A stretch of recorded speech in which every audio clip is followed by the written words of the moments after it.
Hello everyone, welcome you arts academy triple A. My name is Ankur Verma. आज की class में हम जो चैप्टर डिस्कस कर रहे हैं वो चैप्टर है समकालीन दक्षिण एशिया। और इसके अंदर जो हम टॉपिक पढ़ रहे हैं वो टॉपिक है पाकिस्तान में सेना और लोकतंत्र। होपफुली आपने पीछे की वीडियो सारी देखी होगी, तो अगर आपने नहीं देखी है तो आप उसको देखिए, फिर इसके बाद इस वीडियो पर आइए। तो आज की क्लास का जो हमारा सब टॉपिक है वो है लोकतंत्र की बहाली। लोकतंत्र की बहाली मतलब कहाँ पे? पाकिस्तान के अंदर। इसका कहने का मतलब क्या है?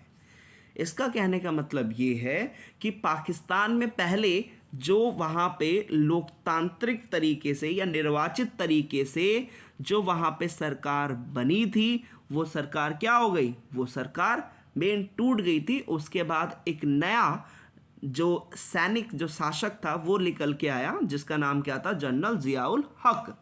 तो जनरल जियाउल हक के बाद वहाँ पर पाकिस्तान के अंदर फिर से लोकतंत्र आया।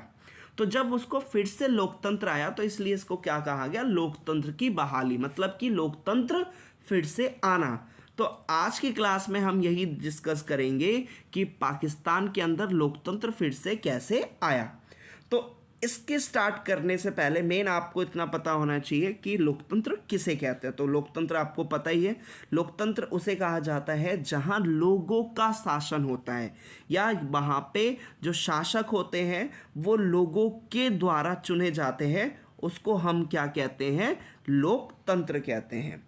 तो सबसे फर्स्ट पॉइंट निकल के क्या कहता है? सबसे फर्स्ट पॉइंट कहता है जिया की मौत के बाद, जिया मतलब कौन? जियाउल हक। जियाउल हक की मृत्यु के बाद, आपको पता ही है इसमें बताया गया था 1988 में जो जियाउल हक था उसकी क्या हो गई? मृत्यु हो गई हवाई दुर्घटना की वजह से। तो जब मृत्यु हो गई तो पूरे के पूरे पाकिस्तान के अंदर एक क्वेश्चन फिर से निकल के आया कि पूरे पाकिस्तान को चलाएगा कौन अब भाई? तो यहीं पर इस टाइम पे पाकिस्तान को चलाने के लिए कोई जनरल नहीं बल्कि लोग सामने आए। लोगों ने क्या किया? चुनाव किया, और चुनाव करने के बाद अपने जो नेता है उसको चुना, और इससे किसकी शुरुआत हुई? लोकतंत्र की फिर से शुरुआत हुई। तो इसमें कहता है जिया की मौत के बाद जैसे ही जनरल जियाउल हक की मृत्यु हो गई तो उसके बाद क्या हुए? पाकिस्तान के अंदर हुए आम चुनाव। कौन से चुनाव? आम चुनाव। चुनाव मतलब आपको पता ही है, चुनाव मतलब होता है किसी को चुनना, ठीक। इसी के तहत आम चुनाव किसे कहता है? आम चुनाव मतलब होता है ये वो चुनाव होते हैं जो निश्चित अंतराल के बाद होते हैं। निश्चित अंतराल मतलब कि एग्जाम्पल के तौर पे ले लेते हैं इंडिया, तो भारत के अंदर हर 5 साल के बाद चुनाव होते हैं। तो उन चुनावों को क्या कहा जाता है? आम चुनाव कहा जाता है। वैसे ही सेम यहाँ पर भी पाकिस्तान के अंदर एक निश्चित अंतराल के बाद जो चुनाव हुए उसको हम क्या कहते हैं? आम चुनाव कहते हैं। तो पाकिस्तान के अंदर भी आम चुनाव हुए। इन आम चुनावों में जिसकी जीत हुई वो किसकी जीत हुई थी? बेनजीर भुट्टो की जो पार्टी थी जिसका नाम क्या था? पाकिस्तान पीपल्स पार्टी, उसकी क्या हुई? जीत हुई। तो इसमें कहता है जैसे ही जिया की मृत्यु हुई तो उसके बाद वहाँ पर पाकिस्तान के अंदर आम चुनाव हुए, और आम चुनावों में बेनजीर जो भुट्टो थी उनकी जो पार्टी थी जिसका नाम था पाकिस्तान पीपल्स पार्टी की जीत हो गई। नेक्स्ट पॉइंट क्या कहता है? ध्यान से सुनिए। नेक्स्ट पॉइंट कहता है लोकतांत्रिक सरकार का गठन किया गया। अब यहाँ पे जो जब लोगों ने बेनजीर भुट्टो को चुन लिया, ये रही बेनजीर भुट्टो, और इसके साथ साथ मेन जब इनको चुना तो चुनने के बाद क्या हुआ? वहाँ पे कौन सी सरकार कायम हुई? वहाँ पे जो सरकार बनी वो सरकार थी लोकतांत्रिक सरकार थी। लोकतांत्रिक मतलब कि जहाँ लोगों ने चुना होता है अपने शासकों को, उसको क्या कहा जाता है? लोकतांत्रिक सरकार कहा जाता है। तो same as it is Pakistan के अंदर अब लोकतांत्रिक सरकार का क्या हुआ? गठन हुआ। नेक्स्ट पॉइंट की बात करते हैं। नेक्स्ट पॉइंट में कहता है अगस्त 1990 में इस्लामी जमहूरी इत्तेहाद पार्टी के नेता नवाज शरीफ पाकिस्तान के प्रधानमंत्री बने। तो इसमें कहता है 1990 में अब इस टाइम पे क्या हुआ? इस टाइम पे एक नए नेता निकल के आए, और वो कौन नेता थे? वो थे नवाज शरीफ थे। तो इसमें क्या था? अगस्त 1990 में इस्लामी जमहूरी इत्तेहाद पार्टी, मतलब कि एक और जो दूसरी पार्टी थी उसका नाम क्या था, इस्लामी जमहूरी इत्तेहाद पार्टी के जो नेता थे जिनका नाम क्या था, नवाज शरीफ, वो क्या बने, पाकिस्तान के प्रधानमंत्री बने।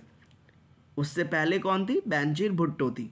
फिर क्या हुआ, 1993 में फिर से बेनजीर भुट्टो क्या बन गई, फिर से प्रधानमंत्री बन गई।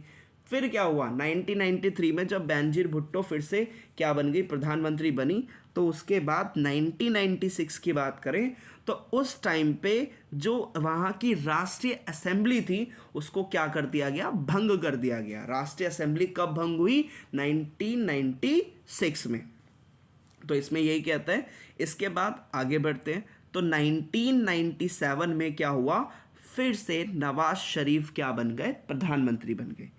इसके बाद अगला पॉइंट क्या कहता है, निर्वाचित लोकतंत्र की यह व्यवस्था। निर्वाचित लोकतंत्र मतलब कि जो ये सिस्टम चल रहा था कि जहां लोग अपने प्रतिनिधियों को चुन रहे थे, जो लोकतंत्र की जो व्यवस्था चल रही थी वो 1999 तक ही कायम रही। उसके बाद क्या हुआ, फिर से वहां पे सैनिक शासन आ गया।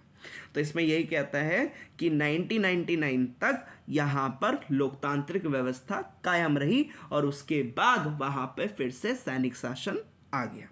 तो एक बार फिर से इसको रिकॉल कर लेते हैं, बहुत ही ईजिली है। सबसे फर्स्ट पॉइंट क्या आता है, जैसे ही जनरल जियाउल हक की मृत्यु हुई, पाकिस्तान के अंदर आम चुनाव कराए गए। आम चुनाव में बेनजीर भुट्टो जीती और जो उनकी पार्टी थी, कौन सी पार्टी थी, पाकिस्तान पीपल्स पार्टी की जीत हुई और उसी की जीत के साथ साथ वहाँ पे लोकतांत्रिक सरकार का भी गठन हुआ।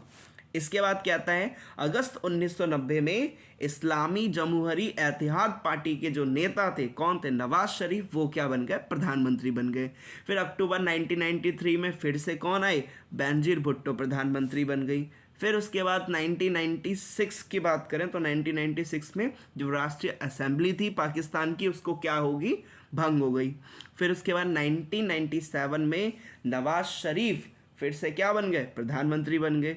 और लास्ट में कहता है कि यही लोकतांत्रिक जो व्यवस्था जो चल रही थी वो कब तक चली, 1999 तक कायम रही। होपफुली आपको समझ में आया होगा। Thank you.